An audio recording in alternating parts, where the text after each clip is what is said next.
This podcast is powered by PKF. PKF, your trusted advisor in the Hunter for over 45 years. Down to Business acknowledges the traditional owners of the land and waters this podcast is recorded on. Hi guys, welcome to another episode of Down to Business. Today I've got a personal friend of mine, but a special guest in Mr. Steve Meyn, who's the managing partner of PKF Sydney and Newcastle, and also recently appointed PKF Australia chairman. I'll let him talk a bit more about that, but great story from Steve on a lot of business lessons that many of you who watch this could take a few things from, I believe. But also a great story for anyone aspiring to go on above and beyond in their career. I mean, Steve was born and bred in the Hunter and has gone from probably a knockabout trainee to managing quite a large organisation. I'm sure he's got some tips to share with us there as well. So welcome, Steve. Thanks, Andrew. Good to be here. You want to give us a bit more of a background on Steve Meyn? Oh, Steve Meyn, Maitland boy, born and bred, still live there today. Grew up, mum, dad, just average sort of Aussie battlers. Dad at the time worked for Caltex and then ultimately went into the mining industry. But, one of four, I'm the oldest, which has been good. Has been part of that family. We're a really close-knit family. And obviously started with what was then Lawler Davidson back in 1989, coming straight out of school.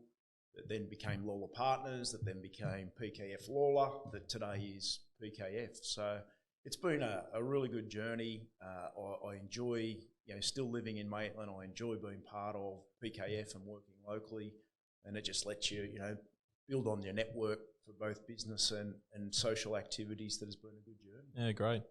So, I mean, we've heard of PKF, and the firm itself has been around for, nearly 45 years here in the Hunter particularly, and a bit lesser in Sydney.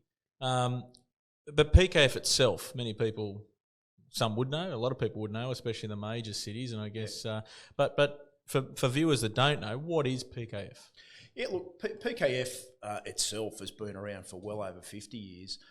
It started as Pennell Kerr Foster, which was an accounting firm in its own right, that over the years has grown today to be a network of independent firms spread across all parts of the globe. It's an accounting advisory firm in its own right, but over the years has sort of branched out across different parts of the globe to add a whole lot of specialisations. Some firms in other countries provide, for example, legal services. But the appealing part of PKF is that we as a firm remain an independently owned firm. So we get to enjoy the autonomy of being an independently owned firm, but get the benefit of being part of a broad international network that serves its purpose for both clients and our team. Yeah, so I guess a lot of it has grown with these specialties. A lot of it has grown as clients' needs have grown. Yeah, absolutely. I think even we as an organisation back in the Lawler days, if you look at a lot of the specialisations we have today, stemmed out of identifying clients, with a need that maybe at one point you outsourced or you called in someone out of your network to help support. And then as that need sort of grew or it was identified as an opportunity, we started to develop a specialisation. So I think that's a key point. Whilst we're talking mainly around PKF being accounting and advisory, and I'll come back to a bit around what that actually means, but for any business owner considering how can they have, say, the best of both worlds without being a number in a big machine, if you like, that independent piece, explain a bit more about that versus, because I mean, a lot of the market would see PKF and think, oh, they're the big guys, or, but talk to me about that a bit more. Yeah, look, I think with PKF and the independence of member-owned firms is not every firm wants to have exactly the same service offerings. Not every firm operates in exactly the same way. And I think if the large national partnerships or international partnerships were true to their word, that you would see that in some of those areas that firms do operate in different markets. They need to attract and win clients in their own way. The people that they attract and the pool of people that they've got available to them is very different in one firm to another.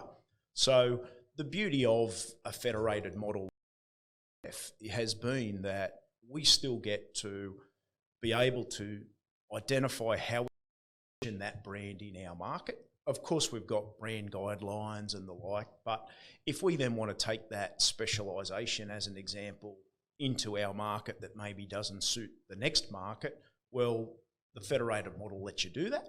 But you know that you've got the backing of the international group, that somewhere across the globe someone else has probably already done that specialisation, and you can sort of support and learn from each other. And a great thing must also be that, likewise, you can share IP, as you've said, and work out where it fits. Being able just to bounce things off other people they've probably done before, or someone's had the same problem, and whether it be benchmarking or seeing where you can improve your business, that has to be fairly valuable. Absolutely, and I think what's come out of the PKF, and we've seen, is the secondment opportunity for our people. So people being able to go and experience other firms across the globe, and then they might only pick up one or two things or an idea that they bring back, and vice versa. I'm sure people that have been here to Sydney and Newcastle for us have also taken something back to their firms.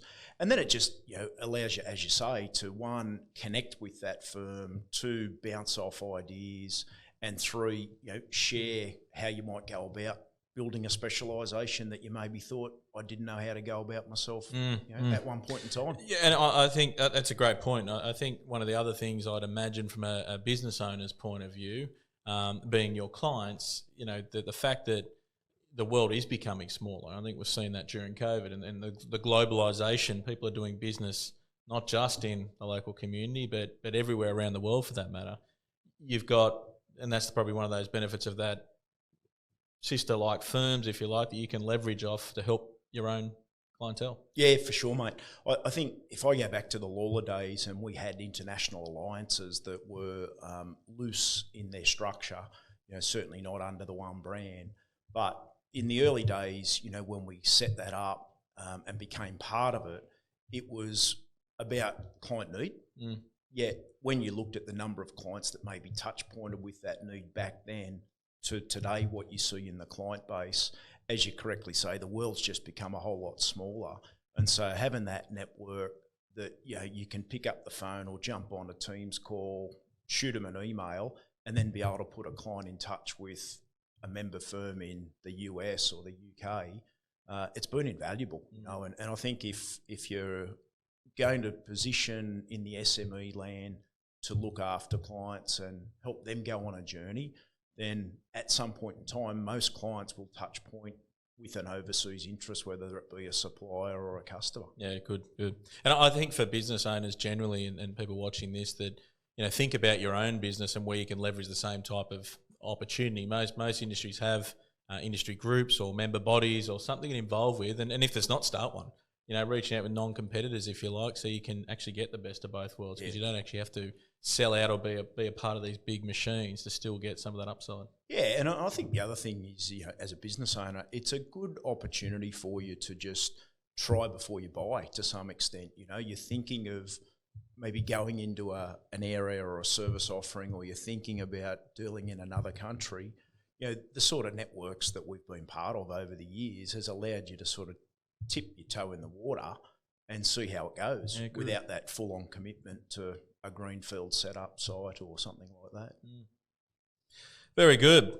So I did say I'll come back to this. The accountant and advisory, I mean, the bean counters we've heard for a number of years, but I'll ask the question, aren't all accountants the same? And if not, what's the difference with PKF?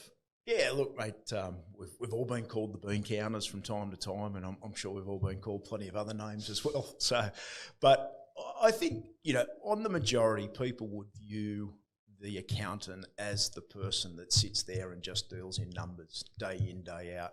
And fair to say, at a point in time, that was probably how it was before the evolution of technology and its impact on our industry. Fair to say that accountants took the books of people, regurgitated that into whether it was a income statement or a spreadsheet when they sort of started to raise their head, and then presented clients back that information. These days with technology, clients have got a lot of that information at their fingertips. And so I think we as a firm have always recognised that you've got to add beyond the numbers. And so over the years, we've certainly developed specialisations. We've added advisory services that are well beyond just numbers, and that ranges from, we've done exercises in HR, we've added industry specialisations in hospitality, we've invested heavily in technology in areas like digitalisation and the like. Future of Choice that you led, a big part of that development. And so I think, if you look at that, not all accountants are the same. I think we all get armed with the same tool sets and opportunities from time to time, but there's very few that sort of take that opportunity to look beyond the numbers and then say, how can we deliver services that get in behind the numbers and help that client actually go forward? And I think on that, I think the way you're describing it, it'd be a good analogy to probably say, like in a medical space, you got your GPs and your specialists. Yep. And I know, on knowing some of your specialists, that they're working with actually other accountants as well. So it's not just a competitive environment; it's actually an allied, if you like. Oh, very much so. I think not just PKF, other offices, but over the years, we've had great relationships with other accountants and advisors that invariably have helped lead to us ending up with either a merger, them helping us create a new service offering, etc. And as you know today, Oprum, that has become a big part of our firm, where we have a more formal sort of structure to how we deal with those other accountants and advisors. The ocean's big enough for us all to swim in, is the attitude that we take. And so why wouldn't you learn from others and work in with others that can benefit everyone?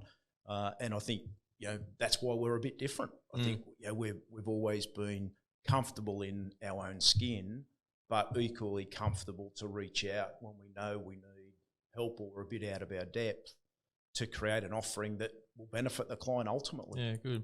So you talk clients, I guess being the size firm, it'd be often thought that you only deal with the big guys. Talk to me about the types of clients that you work with. Yeah, look, really good question, and it's something that's always a challenge as you grow, and I'm sure, business owners out there listening have gone through the same journey, in that as you grow, I think there's a misperception in the marketplace that, well, you've outgrown me as this size of client.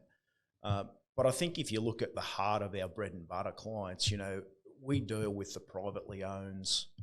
Even the larger clients that we have today started as the small clients, as did we ourselves. And we've grown with them as they've grown on their business journey. So equally, the big client that we deal with on a day in, day out basis is just the same as a client that is starting out and looking to go on a journey. I think what's common in all of the clients that we tend to deal with today is that they actually want to go somewhere and be successful. So, if the client's just after an accountant to punch out their tax return and do their compliance, then we're probably not right for them, because I think if you look at our own journey and the clients that we tend to deal with, is they're on their own journey of growth and success, and it's a great sort of partnership of how we can go with them in there where they want to. They're relationship based. Very relationship based, very get in and understand them as individuals, their families, the key people in their organisation, and really go with them on that journey as opposed to just being seen as the advisor. And I think that, again, is a very key point, no matter what your business is. I'm a strong believer in relationships that will make the success or the disaster, if you like, of a business. And it's absolute key to getting them right. So for me, a lot more time needs to be spent from a lot of people, rather than just on the operation, but who they deal with, who their stakeholders are, what do we know about them, do they come to us to ask questions, or they just come to us to provide, a fallback service or something? Yeah.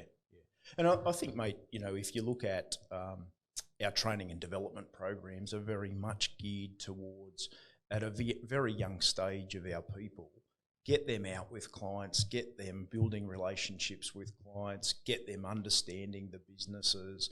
And that can be, in most cases, it's the very small client that our people start with, which then allows those individuals, as we all have, go on that journey with that family as they grow, and then meet their people within their business and their family circles that ultimately, you end up with a broader relationship with. Yeah. No, I think that's a great point of the difference between let's call it an accountant and a trusted advisor and someone that can actually help navigate and achieve your goals. Because reality is, I take the Mickey a fair bit when we talk about the accountants, because I like taking the Mickey as well. But reality is what you said before. There's not that much accounting anymore. There's still got to be on top of everything, but the big thing is that trusted advisor that can really help your business. Yep. So obviously, I mean, we could spend time on that all day, but I'll move to my next question. You've grown. You employ circa, what? 280 people. There you go. So, a fairly sizable employer, maybe not compared to Telstra, but compared to most SMEs. So, the first thing that comes to mind for me is, are they just a number? Is it, have you stayed true to, the original value, I think, of Lawlers back in the day, and those personal relationships and that sort of stuff as you've grown? Mate, I think if I reflect back when I was a trainee, one thing that the partners always did was treat you equal. So sure, on any given day, there's certain roles and responsibilities that a partner has to undertake versus the trainee or the intermediate or the senior.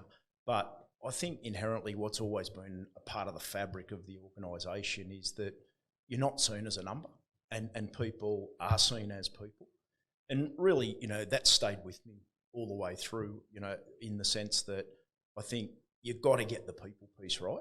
If you get the people piece right, then, without sounding easy, it makes the rest a whole lot easier in terms of clients that they attract, networks that they have, the camaraderie, and people just wanting to help each other.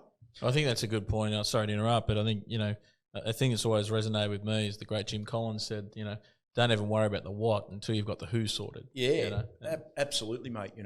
And so I think, we've always, as a firm, invested heavily in the people side. And yes, PKF's not for everyone. Like, there is no question that as an organisation, we challenge the status quo.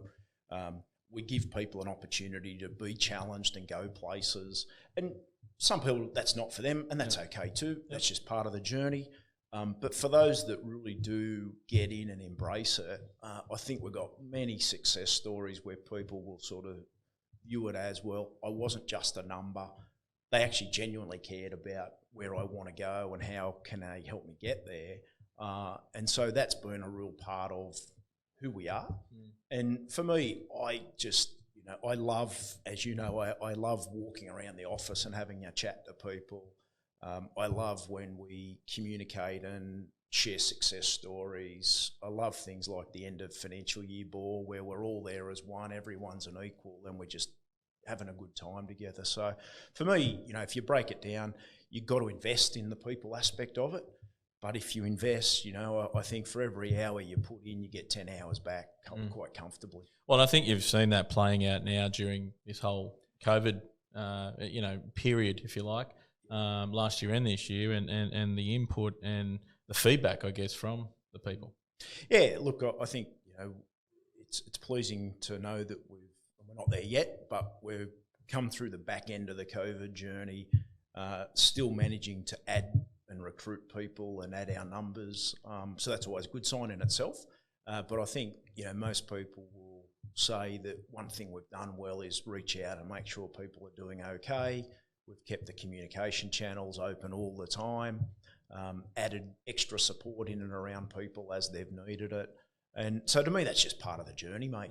Like you can't say the people thing just when it's all rosy and good.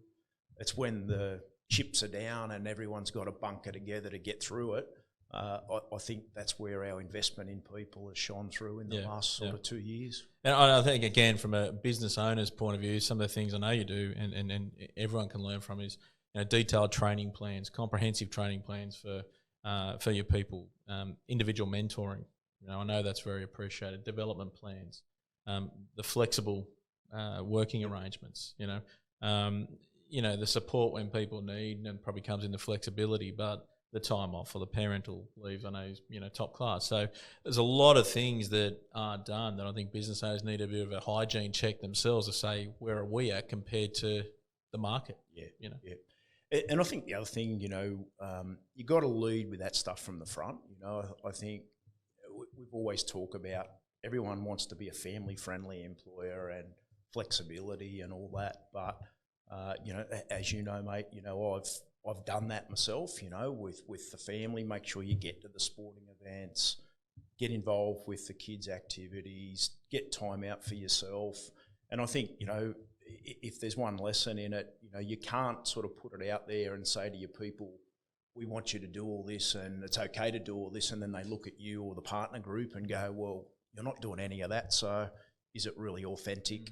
And I think that's a really good point, not just for the employment side or the employee side, but it's also from the business owner side. I always had a view on financial planning, and not to pick on financial planners, but I want to make sure someone has money themselves and created wealth and have done what they're telling me to do before I go and, here's my hard earned. I guess the same in a business front. I've seen your story from what all the name changes, but at the end of the day, the same business that has gone from one man stepping out of a Big Four environment to where we are today. It's a lot about, we don't just talk theory to clients. We actually have done it, made the mistakes, etc. Is that a fair point? Absolutely. Like future choice. As I said before, you led in our development of that framework, is that we've got to be authentic about our own story and journey. It's no good sitting across the table from a client and going, you need to be doing A, B and C, and then they ask you, how's that going for you? And you go, oh, I don't practice that, or I don't do that. I mean, authenticity in a trusted relationship is just so critical. And if you get that bit right around the people, then I find and have found that it just tends to flow down then through the people that are working for you, that how they're interacting with clients and the like. So that's good, really good. A few more questions. So you've grown all that time. You've alluded to this a bit already, but how does the business and how do yourself stay ahead of the game? Look, as a leader, I think you've got to make sure you've got that people around you that help you, in that regard.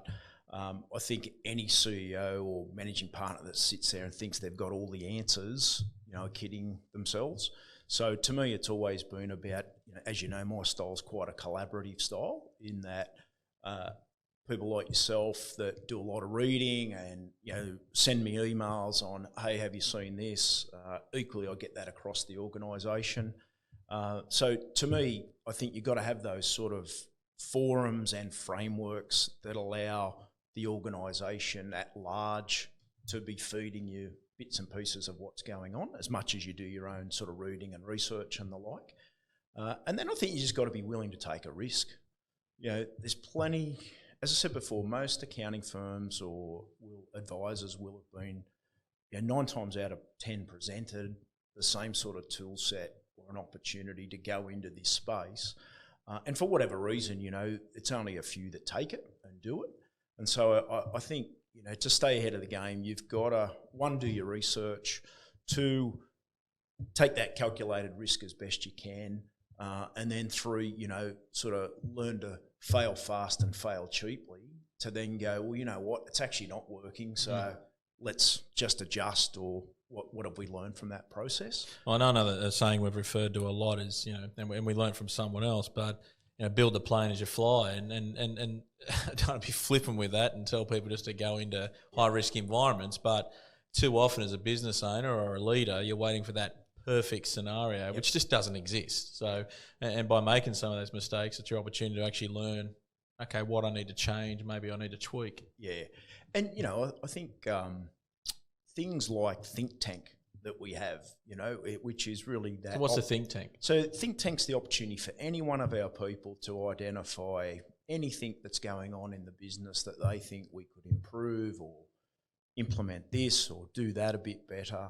It's a bit like the ideas boards, I just find those things really rewarding, in the sense that you're instilling sort of that early stage innovation into your team that almost helps drive you to stay ahead of the game. Because if you've got both sort of a top-down view of what's going on and then a push up from the bottom for people challenging your thinking and the status quo, then invariably you're going to get some of that right? So yeah, absolutely. And I think one of the words of warning there is they are great initiatives. You just got to make sure as a leader you follow through, not implement necessarily everything, but follow through on addressing each of those so people keep coming forward with those ideas. Yeah, and that's the communication piece, like in terms of the more that the team, understands either why you are doing it or why you can't do it, and then keep them abreast of strategically where are we heading, what are the things we're doing, then when you can't do something, people are usually okay because the communication's been had and you understand the reasons and so on. So it's just me, it's just part of that people aspect of, as you grow, how do you remain relevant to the 280 odd people? Yeah, no, they're good points. I think we're seeing now, probably should have asked one of my first questions again about the accountant, are they all the same? Because I think from what I'm seeing here, and I know what answers you've been giving us, it's a lot more than accounting, so maybe you need to change your name. But, talking of that, you've got a future ahead of you, whether it be on the landscape of general business or for PKF, where do you see things going? Look, I think the whole digitalisation and its impact is across, forget just PKF, it's across all sectors, all industries and the like. And so, we as an organisation have looked at that, and I guess you get a choice of sort of put your head in the sand and think it's just the latest fly-by-nighter, or no, this thing is really here to stay and is just getting deeper ingrained into the way of life and the way of business. And so I think organisations investing in people with those skill sets is going to be critical for everyone. And we've seen it here at PKF, if you'd have said to me 10 years ago, you're going to employ a bunch of people that haven't come through being a CA qualified accountant or a CPA qualified accountant, that actually now are part of one of the larger parts of your business, then we're seeing it happen day in, day out. And so I think, the lesson for us all is to, one, not ignore it, two, embrace it, and three is you've got to invest in it, and that's both the technology itself, but the people that can take you on that journey. And I think another way or just to add to that, and this again is across any business, is asking yourself, what problem are we trying to solve? I think that's where we often make the mistake. We're going, this is how it's got to be. But somewhat that's a bit righteous that way. And what problem we're trying to solve, whether it be for your customer or your own business, and that may help you better understand, well, who have we got resourced or running this particular project? Yeah, absolutely. And I think to answer your question, so for us, we very much strategically, will embrace and want to make that a part of the way we do business, but equally is take clients on that journey as well, assist clients in how they can be on that pathway as well.